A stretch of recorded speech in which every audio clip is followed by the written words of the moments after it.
Merci de prendre le rendez-vous du Flash Info de ce mercredi 17 décembre sur l'Économiste TV. Voici l'essentiel de l'actualité économique en Afrique. Nous ouvrons ce point d'information au Nigeria où les autorités misent sur l'économie bleue pour accélérer la diversification économique du pays. En mars 2026, le Nigeria lancera un fonds d'$1 milliard destiné à soutenir les startups de l'économie bleue et du secteur maritime. L'annonce a été faite à Abuja par la directrice générale du Maritime Innovation Hub.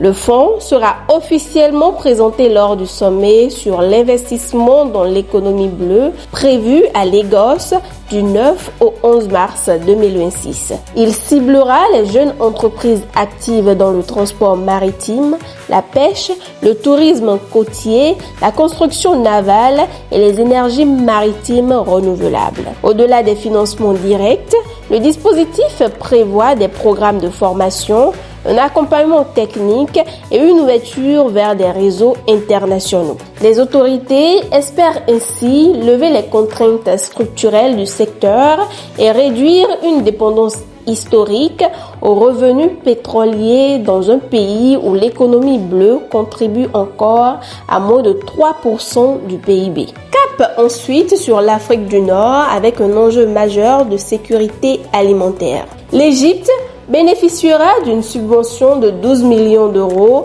accordée par l'Agence italienne de coopération au développement dans le cadre du programme UE-CAFI lancé avec l'Union européenne. Ce financement permettra de renforcer les infrastructures de stockage du blé, notamment par la construction de 5 silos d'une capacité totale de 50 000 tonnes et par la modernisation du système numérique de suivi des stocks stratégiques.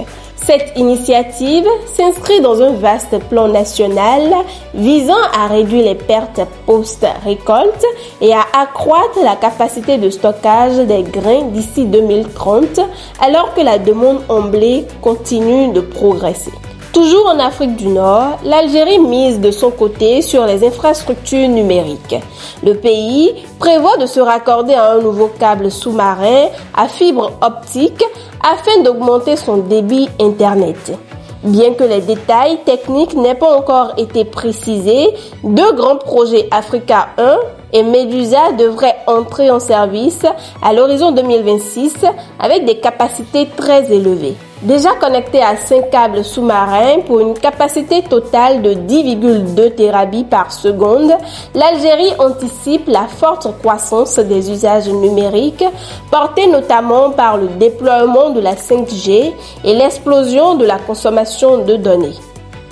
Le gouvernement kényan a approuvé la création d'un fonds national d'infrastructure et d'un second fonds souverain destiné à mobiliser près de 38,7 milliards de dollars. Objectif, financer routes, centrales électriques et projets structurants tout en réduisant la dépendance à l'endettement et à la fiscalité. Ces fonds devraient permettre de relancer plusieurs chantiers majeurs en difficulté dans un contexte de fortes contraintes budgétaires et de pression sociale liées aux réformes fiscales. Ainsi s'achève ce Flash Info. Merci de nous avoir suivis. Retrouvez toute l'actualité africaine sur nos canaux digitaux et restez connectés pour ne rien rater.